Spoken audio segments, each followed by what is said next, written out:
Everyone, कैसे हैं आप सब। उम्मीद करती हूँ सभी हष्ट पुष्ट होंगे, मस्त होंगे, व्यस्त होंगे।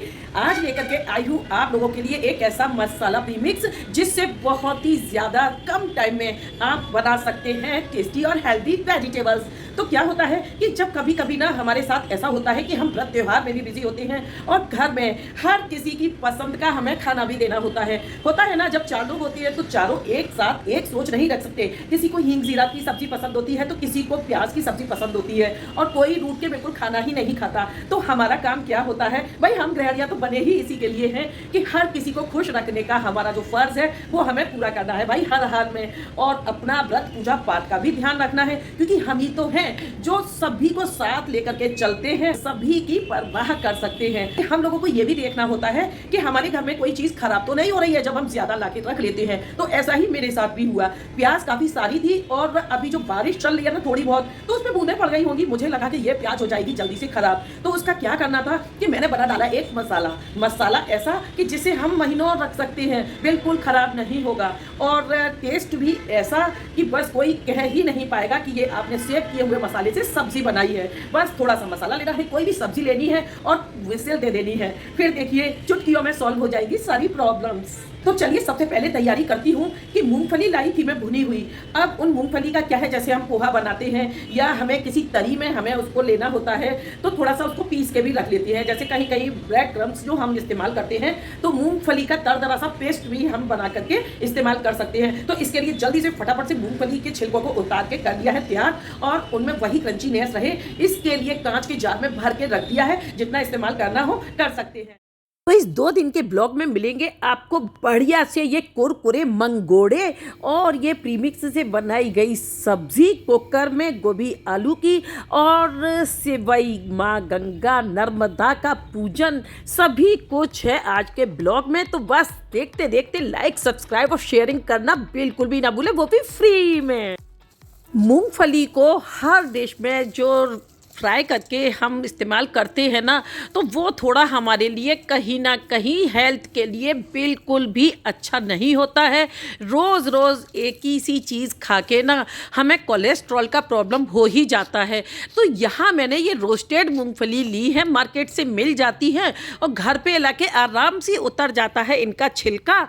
और छिलका उतारने के बाद देखिए बिल्कुल, अब चाहे पाउडर बनाए या पोहे में लें, किसी भी डिश में इसका पाउडर बना के तरी को गाढ़ा करने के लिए जो हम इस्तेमाल करते हैं कर सकते हैं। तो अब इसको एक एयर टाइट कंटेनर में भर के रख देंगे और काफ़ी टाइम तक ये सेफ बनी रहेंगी। नमकीन में भी इनको इस्तेमाल कर सकते हैं।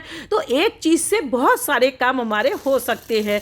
यहाँ मैंने ये लिया है चना और चने को मैं गला दूंगी। पता है जो लोग जिम जाते हैं बॉयज़, हमारे अंडे, मीट, मछली इनकी डिमांड करते हैं। इन चनों में इतनी ताकत होती है कि अगर अंडा ना भी मिले तो ये अंडे का ही काम करते हैं। तो यहाँ पर फटाफट से अब दिखा देती हूँ दाल, जो बिल्कुल भी पहले से नहीं भिगोई है, बस इसको धुल लिया है और छिलके सहित इसको पीस लिया है। हाँ, थोड़ा सा इसको पानी के साथ हम पीसेंगे, नहीं तो हमारे जार को हो जाएगी थोड़ी सी प्रॉब्लम। देखिए पिस गई ना। और मंगोड़े ना दरदरी दाल के ही अच्छे लगते हैं, बिल्कुल भी महीन दाल नहीं करनी चाहिए, नहीं तो उसमें क्रंचीनेस बिल्कुल भी नहीं आएगा। तो ये बोल में आ चुकी है हमारी दाल। देखिए साबुत दाल भी दिख रही होगी और छिलके की वजह से कलर भी चेंज हो गया। और यहाँ ना मैंने फ्राई पैन में ये सेके हैं मंगोड़े। हमेशा कढ़ाई में तो आपने खूब सेकते देखे होंगे, लेकिन थोड़े से ही बनाने हैं तो मैंने ना इसको इस्तेमाल कर लिया जिसमें चाय बनाते हैं। और ये देखिए पकौड़ों का ऑयल गरम करके और उसके बाद इनको ना फिर मीडियम लो कर दें। आराम से सेकते रहते हैं पकौड़े और हम कर लेते हैं बहुत सारे अपने काम। इसमें मैंने रेगुलर मसालों के साथ सिर्फ धनिया पत्ती ली थी और कोई चीज़ ऐड नहीं करी है, क्योंकि कभी कभी ना बिल्कुल भी मन नहीं होता, जो हम ओरिजिनलिटी खो देते हैं ना चीज़ों की, अगड़म झगड़म सभी कुछ मिक्स करके, तो वो चीज़ नहीं है। आज रियल मूंग दाल का पकोड़ा हमें मिलेगा। और ये देखिए अब सेकंड बैच भी तैयार कर लेती हूँ मैं इसी तरीके से। चम्मच की सहायता से डालते जा रहे हैं पकोड़े। आप जब भी बनाएं तो हाथों से तोड़ने का एक्सपीरियंस तो होता ही है, लेकिन बिगनर्स को ना बड़ा प्रॉब्लम होता है। तो मैं अपनी बेटियों को जब भी दिखाती हूँ, सिखाती हूँ, तो उनको ये न्यू न्यू तरीके बताती हूँ कि भाई हाथ से तोड़ने में डर लगता है तो स्पून से तोड़ लो, नो प्रॉब्लम। सोल्यूशन सभी चीज़ों का है। हो गए हमारे पकोड़े रेडी। अब इसको हरे धनिए की चटनी के साथ, सॉस के साथ, जैसे चाहे वैसे खा सकते हो। सब्जी भी बना सकते हैं। और ये देखिए साथ ही साथ मेरी सब्जी बनके हो गई रेडी। हरा धनिया से और गरम मसाले से इसको कर लिया है मैंने अब गार्निश। तो ये है गोभी आलू मटर की कुकर की सब्जी। प्री मिक्स को लेंगे और आराम से हम विसिल दे के बना लेंगे ये सब्ज़ी, जो बहुत टाइम लेती है ना सब्जियां। तो प्रीमिक्स का एक ही फ़ायदा होता है कि उसे बस फटाफट से कुकर में डालें, सब्जियों को काटे, छीले, धोए और बस प्रेशर दे दें, हो जाती है हमारी सब्जी रेडी। तो प्रीमिक्स आएगा, आगे देखते ज़रूर रहे। और ये सिंदूरी शाम का नज़ारा मेरी बिल्डिंग की बालकनी से। ईश्वर के प्रति अपनी आस्था को कठिन समय में कम न होने दें, क्योंकि ईश्वर जिससे अधिक प्यार करते हैं उन्हें ही ईश्वर अग्नि परीक्षाओं से गुजारते हैं। यहाँ बैठकर अपने आप से बातें करने का एक अलग ही मज़ा होता है।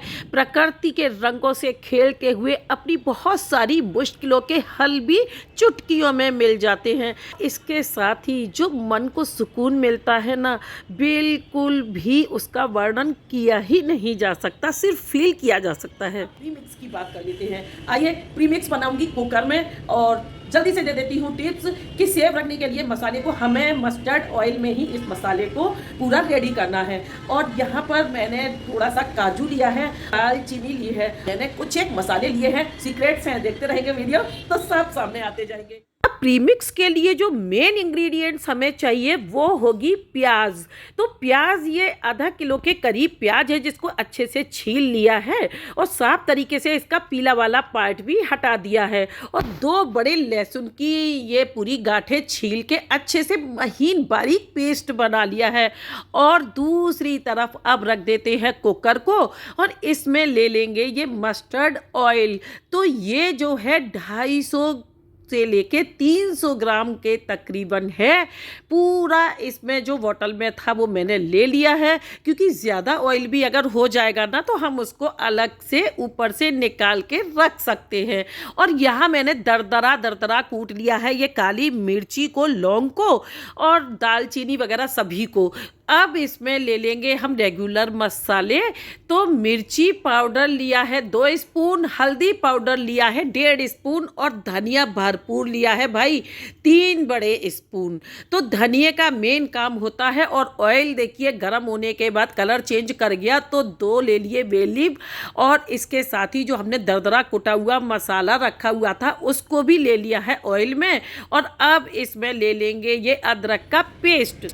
गरम मसाले को दरदरा कूट के डाल दिया है। उसके बाद हमने जो प्याज पीसा है, लहसुन भर के लिया है। जो टेस्ट देखते हैं ना प्याज लहसुन का, तो उनके लिए ये ज़रूरी हो जाता है लहसुन थोड़ा ज़्यादा लें। और अभी जो ठंडी चल रही है, बरसात चल रही है, इसमें थोड़ा मौसम ठंडा है, तो ये हमारी इम्यूनिटी को स्ट्रॉन्ग रखने के लिए काफ़ी है, किसी मेडिसिन की ज़रूरत नहीं पड़ेगी। तो इनका एक बारीक सा पेस्ट बना लिया है और फिर रेगुलर मसाले के साथ धनिया, लाल मिर्ची पाउडर और हल्दी के साथ इसको पीस लिया है। फटाफट से जो प्याज का पेस्ट था मसाले सहित इसको तेल में भूनेंगे अच्छे से। बाद टमाटर लेंगे, टमाटर को भी पीस के, और सबसे पहले हम अपना जो मसाला प्याज के साथ हमने पीसा है उसको अच्छे से भूनेंगे। जब तक ऑयल रिलीज नहीं हो जाता है तब तक हमें कोई पेस्ट ऐड नहीं करना है। तो चलिए आप टमाटर का पेस्ट ऐड करके और इसको अच्छे से स्टर करके और ढक के अब फ्लेम को कर देंगे बिल्कुल मीडियम, है ना, मीडियम एंड लो। तो इस फ्लेम पे हमें मसाला पकाना है। और तब तक हम दूसरे काम कर सकते हैं। आटा लगाना हो जाता है हमारा। आटा भी भाई गुंचे लगा के अच्छे से माड़ा करें। क्योंकि अगर फटाफट से मार देते हैं ना तो रोटियां नरम नहीं बनती हैं, और जो ग्लूटेन का प्रॉब्लम होता है ना आटे में, उसके लिए गुंचे मारे जाते हैं। तो जिस किसी को भी ग्लूटेन से खुद का बचाव करना है, अच्छे से गुंचे लगाते हुए आटे को लगाया कीजिए। मसाले का ऑयल दिख रहा है। अब टमाटर को पीस लेंगे और इसको भी लो फ्लेम पे अच्छे से भूनेंगे। तो भाई आटा वाटा लग के तैयार हो गया है, हरा धनिया कट गया है, सब कुछ हो गया है। अब कुकर का ढक्कन हटा के देख लेती हूँ। ये देखिए पूरा ऑयल ऊपर आ चुका है। अब काजू का हम पाउडर बनाते हैं, तो इसके साथ जावित्री ले ली है और इलायची ले ली है और ले ली है ये खसखस के दाने। इसको सूखा ही पाउडर बनाना है पहले। तो सबसे पहले क्या करेंगे कि इसको ड्राई, गीला नहीं किया है, आज भिगोया नहीं है किसी को, तो ड्राई पीस लेंगे। ऐसा होता है ना कभी कभी कि हमारे पास टाइम नहीं होता, अटेंडमी गेस्ट आ जाते हैं और हमें वही टेस्ट उनको देना है, तो बिल्कुल भी ना घबराएं कि हमने ये भिगोया नहीं है। बिना भिगोए भी देखिए कितना टेस्ट देगा। पहले इसको सूखा पीसेंगे, उसके बाद थोड़ा पानी डाल करके इसका पेस्ट बना लेंगे, है ना इजी। तो अब इस पेस्ट में या तो थोड़ा सा दूध ऐड कर ले या नॉर्मल गुनगुने पानी के साथ इसको पीस ले। 2-4 बार चर्न करेंगे तो अच्छा सा ये लिक्विड बन जाएगा इसका। और ऑयल ऊपर आ चुका है तो पेस्ट को इसमें ऐड कर दे। देखिए पूरा ऑयल ऊपर आ चुका है ना। और अब इसमें अपना हम पेस्ट ऐड कर देंगे, जो भी हमने पेस्ट ऐड करना है। और पेस्ट को ऐड करने के बाद एकदम वाइटनेस जो आ जाएगी ना और बिल्कुल ऑयल गायब हो जाएगा, तो बिल्कुल भी ना डरें। और ऊपर से कोई भी ऑयल हमें बिल्कुल ऐड नहीं करना है, बस फटाफट से इसको स्टर करना है। जल्दी जल्दी से जनरेटर टाइप अपने हाथों को चलाना है। देखिए बिल्कुल येलोनेस और वाइटनेस का लग रहा है ना अभी संगम, ये अभी एकदम से फिर ब्राउन हो जाएगा और पूरा ऑयल इस पर आ जाएगा। कि थोड़ा स्टर करने के बाद जैसे ही ये खदबदाहट होती है, इसको हम ढक देंगे और बिल्कुल फ्लेम को कर देंगे एकदम लो। मीडियम पे इसको जल्दी चलाना है और लो कर देना। कुकर को ढक के बार बार ये हमें ऑयल ऊपर लाना है और थोड़ा सा अपना बचाव भी करें, क्योंकि जब ऑयल ज़्यादा होता है ना और मसाले हमारे भुनते हैं तो खदबद करते हैं, जिससे हमें चलने का डर रहता है। तो बिल्कुल जो लोग ऐसे यूँ झाँक के देखते हैं ना किसी भी बर्तन के अंदर, ये गलती बिल्कुल भी ना करें। थोड़ा दूर से मसाले को स्टर करना है। चलिए दिखा भी देती हूँ कि किस तरीके से ऊपर तक ये बबल्स उछल के आ रहे हैं, तो सतर्क रहें। बस रूल्स के अकॉर्डिंग चलेंगे, मसाला बिल्कुल भी खराब नहीं होगा। अब मसाला बिल्कुल पक चुका है तो इसको ठंडा करके ही सेव करें। लीजिए बन गया हमारा एक ऐसा मसाला। काफी बार मैं दिखा चुकी हूँ, तो आज यहीं पे इसको कुकर में ही रहने देती हूँ, क्योंकि सबको पता है कि एयर टाइट कंटेनर में इस मसाले को भर के रख लेना है। और जब भी इस्तेमाल करना है तो एक कटोरी में साफ स्पून से निकाल के, जिसपे पानी वानी बिल्कुल भी ना हो और उसमें ज्यादा एयर भी ना जाने पाए, तुरंत के तुरंत जितना लेना है उतना ले और बाकी का बंद करके रख दें। ठंडी गुड मॉर्निंग छमछमाती बूंदों के साथ। ये देखिए बालकनी में मेरे सारे फ्लावर्स जो थे वो गीले हो चुके हैं, ज़मीन पे गिर चुके हैं और पूरी रात ये झिमझिम करके बारिश हुई है ना, लगा था कि सुबह बंद हो जाएगी। और आज है मां नर्मदा की जयंती, तो उनका जन्म दिवस, तो आज पूजा का भी दिन है। कोई नहीं, सब कुछ चलेगा भाई, ठंड तो ज़्यादा नहीं है। घर की पूरे की कर ली है मैंने फटाफट से क्लीनिंग। और ये मैंने जो बंधनवार है न्यू लगाया है सर्दियों वाला, तो बस थोड़ा सा हल्का सा चेंज कर लेते हैं ना तो बहुत अच्छा लगने लगता है, खुद को ही लगता है कि कुछ स्पेशल सा दिन है आज। तो बस कुछ एक फ्लावर्स के साथ इधर से उधर चेंज करके और ड्राइंग रूम को भी थोड़ा सा संवार दिया है। और अब करूँगी माँ की पूजन की तैयारी। मां नर्मदा की जयंती है और उनको घर में कैसे लाया जाए, तो कृत्रिम गंगा भी मैंने बनाई है और ये हल्का सा डेकोरेशन भी कर दिया है जहाँ जहाँ ज़रूरत है। तो फीलिंग आ रही है कि बस भाई आज कुछ छोटा मोटा सा पर्व भी है। और ये मैंने अपने हाथों से बनाया है, तो इसे किचन में रखती हूँ, किचन टॉल रहता है इसके ऊपर। और ये चोटी बनाई है मैंने ऊन की, तो इसका भी कुछ बनाऊंगी। मां नर्मदा की जयंती की आप सभी को ढेरों शुभकामनाएं। मां सभी के पाप हरे, संताप हरे, दुख हरे, शोक हरे और सभी पर बनाए रखें अपनी कृपा।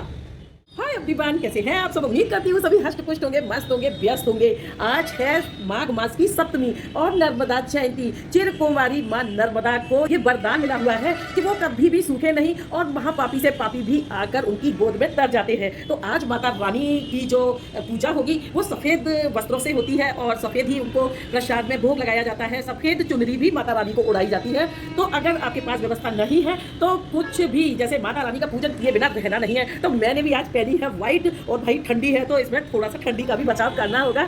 मेरा मानना है कि हम कुछ ना करते हैं ना, उससे अच्छा कुछ करना होता है। बहाने लेके बैठना नहीं कि हमारे पास ये चीज़ नहीं थी, वो चीज़ नहीं थी। तो मेरे पास पुष्प बहुत कम थे, तो मैंने फूलों को तोड़कर उनको थोड़ा ज़्यादा कर लिया। अच्छा, अब सफ़ेद प्रसाद कहाँ से लाऊँ? बारिश ऐसी है कि पल-पल पे कब हो जाए कोई पता ही नहीं है। बिल्कुल भी रोडें सूखने का नाम ही नहीं ले रही है। तो यहाँ पर मैंने जो भुनी हुई सेवई आती है मार्केट से, उस सेवई की मैंने बनाई है खीर। 7 फेमस नदियों में फेमस है मां नर्मदा और शंकर भगवान की पुत्री है, तो इनको शाकनी भी कहा जाता है। बहुत बड़ा मेला लगता है। यही एक ऐसी नदी है जिनकी परिक्रमा की जाती है, चुनरी उड़ाई जाती है माँ को, तो बहुत बड़ा उत्सव भी होता है इनका। भाई वो उत्सव नसीब में हो ना हो, लेकिन हम अपने मन में उसी भाव को लाकर माता रानी को चुनरी भी उड़ा सकते हैं और उनकी पूजा भी कर सकते हैं। तो देखिए मेरे यहाँ गंगाजली है और उसी गंगाजली में जल भरा हुआ है, तो बस आवाहन कर लेती हूँ जो भी माता रानी का दिन होता है, क्योंकि गंगा तो सभी एक है, बस नाम अलग अलग दे रखे हैं। थोड़ी उनकी कहानियां पौराणिक कथाओं के अनुसार कुछ कहानियों से अलग अलग नामों से फेमस है। कहने का मतलब है कि टाइम टू टाइम कुछ ना कुछ हमें अच्छा करते रहना चाहिए। आज मैंने अपने घर में कृत्रिम गंगा बनाई है, तो एक ऐसा वो ले लिया है जिसमें कंगूरे बना सकूं, और मैंने रोली चंदन से ये बनाए हैं कंगूरे और सफ़ेद पुष्प की पत्तियों से पूजन किया है। और जो कलावा दिख रहा है, तो गंगा माँ को जो पाटा जाता है, तो उसी तरीके से मैंने कलावे से इनको पाटने की कोशिश की है। यानी कि जब हम वहाँ नहीं पहुँच पाते हैं, तो अपने घर में भी पूजन विधि विधान से कर सकते हैं। एक कहानी है कि सहस्त्रभुज नाम का एक राक्षस था, उसने नर्मदा माँ को जबरदस्ती पकड़कर उनका रास्ता रोकने की कोशिश की। तब नर्मदा माँ उसके हजारों हाथों से सहस्त्रधारा बनकर छलांग मारकर आगे बढ़ गईं। पौराणिक कथा है कि अंधकासुर का वध करने के लिए देवताओं से ना बहुत पाप हुए थे, और इससे देवता लोग जो है बड़े विचलित हो गए और जाकर शंकर भगवान की शरण में पहुंचे और कहा, प्रभु अंधकासुर का वध करते करते हमसे न जाने कितने पाप हो गए हैं, हमें इन पापों से कैसे छुटकारा मिलेगा, आप ही हमें इनसे छुटकारा दिला सकते हैं। तब शंकर भगवान ने अपना नेत्र खोला और उस नेत्र से एक बूंद गिरी और पर्वत पे जाकर गिरी। बहुत सुंदर स्त्री उस बूंद से पैदा हुई। उनकी सुंदरता के चलते सभी देवताओं ने उनको दिया मां नर्मदा का नाम। ऐसी है हमारी मां नर्मदा की कुछ एक पौराणिक कहानियां। चलिए आगे देखते हैं। सेवई की खीर बनाने का एक टिप दे देती हूँ कि जब आप सेवई की खीर बनाएं तो क्या करें कि दूध को कढ़ाई में उबालें और उबालने से पहले उसमें चीनी डालकर उसको धीरे धीरे से गाढ़ा होने दें। एकदम डिफरेंट टेस्ट मिलेगा बिल्कुल खीर का। कोई भी खीर बनाए, मखाने की बनाए, चावल की बनाए, साबूदाना की बनाए, किसी की भी बनाए। तो मैंने यहाँ सेवई की खीर बनाई है, फटाफट से बनने वाली है। जो मार्केट में रोस्टेड सेवैयाँ आती हैं, तो आती तो है लेकिन बच्चे खाने में बहुत आनाकानी करते हैं, तो बस प्रसाद का प्रसाद बन जाता है और थोड़ा डिफरेंट कुछ स्वीट्स भी हो जाते हैं हमारे डिनर या लंच टाइम के लिए। अब बना लेते हैं सेवई की खीर। तो ये है रोस्टेड सेवैयाँ, और ये ईद पर भी बहुत ज़्यादा इस्तेमाल की जाती हैं। मेवे के साथ तरह तरह से इनको बनाया जा सकता है। तो मैंने यहाँ थोड़ी सेवई ले ली और एक तरफ कर ली है ये बिल्कुल कम सब्जी की तैयारी हींग जीरे वाली। तो मसाले को ले लूँगी। थोड़ा मसाला लिया है, हाफ स्पून लाल मिर्च पाउडर, 1 स्पून ले लिया मैंने धनिया पाउडर और हाफ स्पून ही ये ले ली हल्दी। तो इनको पानी में हम थोड़ा फूलने के लिए रख देंगे। तो अब इससे क्या होगा कि हींग जीरे की सब्जी जब हम बनाते हैं ना, तो उसमें प्याज तो होती नहीं है, तो मसाला हमारा जलता नहीं है। और ये देखिए कढ़ाई में दूध उबलने के लिए मैंने रख दिया है। सेवई की जब भी खीर बनाए या कोई भी खीर बनाए, तो उसको अच्छा टेक्सचर देने के लिए एक टिप देती हूँ। उससे पहले सेवई मैंने ले ली है यहाँ इस दूध में। अब टिप क्या है कि दूध उबालते समय चीनी डाल के दूध को उबालें, तो बिल्कुल अलग ही एक टेस्ट आता है हमारी खीर का। और अब कढ़ाई ले ली है, इसमें देसी घी में बनाऊंगी आज हींग जीरे की सब्जी। तो हींग ले ली है और हींग के साथ ही ले लिया है जीरा, और जीरे के साथ ही अब ले लेंगे या हरी मिर्ची। ये 2 से 3 हरी मिर्ची हैं कटी हुई, और अब इसके साथ ही ले लिया है अदरक का पेस्ट।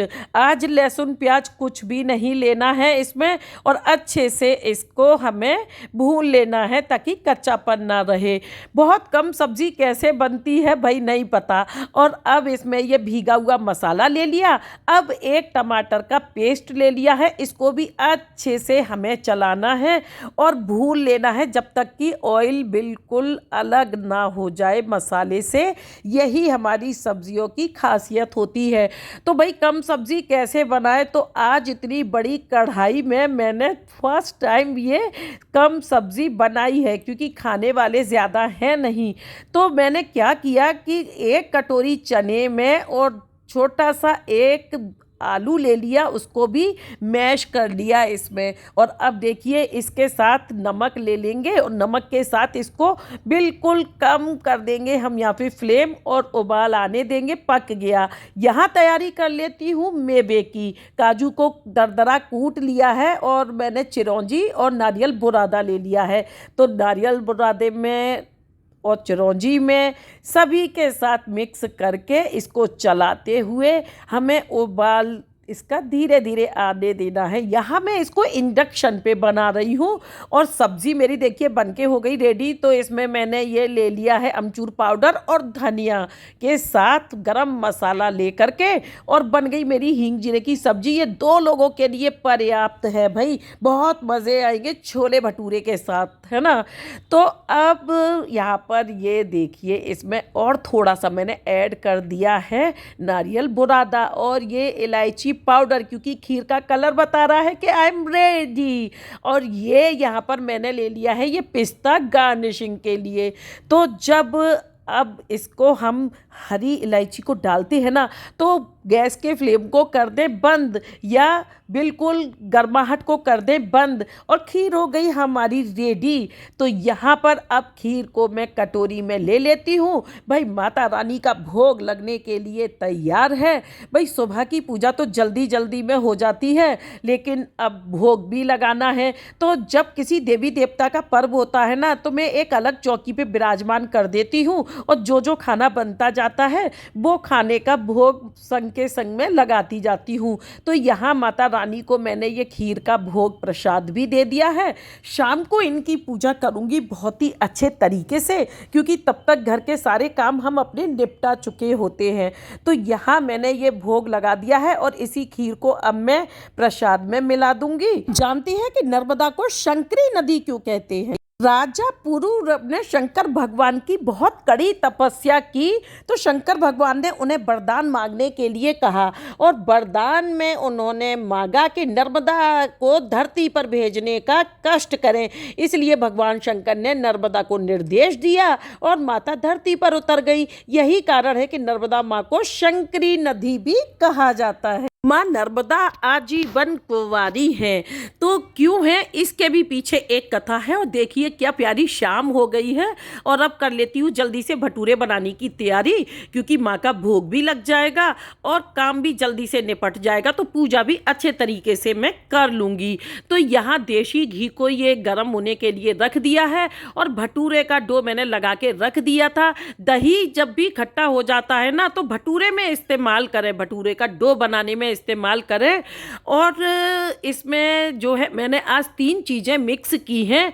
कहते हैं ना जो चिपचिप वाले हलवाई लोग जो बनाते हैं भटूरे, वो भटूरे हर किसी को पसंद नहीं आते, क्योंकि आजकल डॉक्टर सभी को मना कर देते हैं भाई चिकनाहट नहीं खानी है। और देखिए ये घी में सिक रहा है तो झाग थोड़ा आ जाएगा, तो कोई बात नहीं है, आने दें, स्पैटुला से दबा दें। तो देखिए इस तरीके से हमारा भटूरा जो है फूल जाएगा और इसको फिर पलट के हम सेक लेंगे। तो देखिए बिल्कुल हमें ऐसा भटूरा मिलेगा जो खाते वक्त कहीं से भी हाथों में हमारे ऑयल नहीं आएगा। इसके लिए क्या किया है कि मैंने भटूरे की मैदे में थोड़ा सा आटा, थोड़ी सी सूजी मिक्स की है और बेकिंग पाउडर चुटकी भर सा लेके और दही से इसका डो लगा के रख दिया था अच्छे से रेस्ट करने के लिए।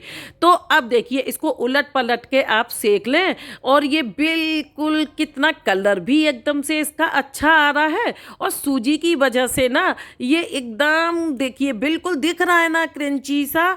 और यहाँ पे हो गया मेरा ये पूजा का पूरा माहौल तैयार, एकदम से वाइट जो है उससे मैंने माता की ये चौकी लगाई है और दीप जलते हैं गंगा के घाट पे।